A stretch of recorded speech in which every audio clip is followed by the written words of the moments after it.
सद्गुरु साईनाथाय नमः।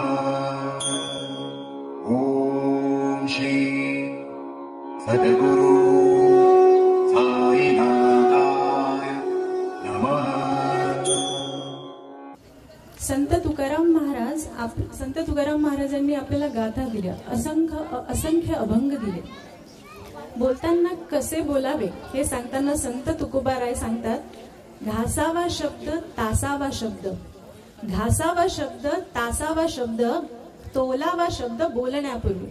कुठलाही शब्द बोलायच्या आधी तो आपल्या स्वतःला ऐकवायचा, कठोर वाटला तर घासायचा, मग तपासून पाहायचा, थोडासा तोलून बघायचा आणि मग बोलायचं।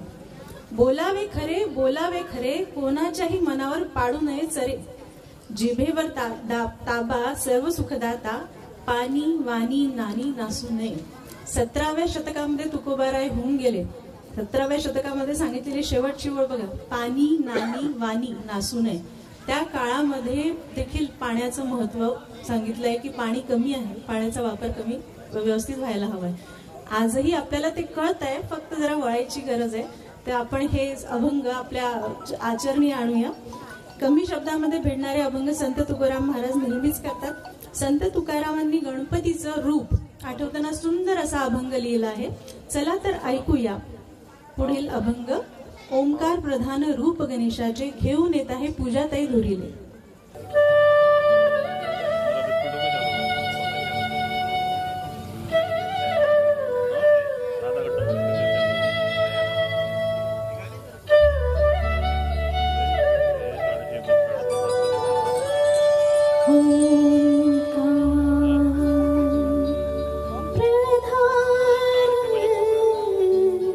रूप गणेशा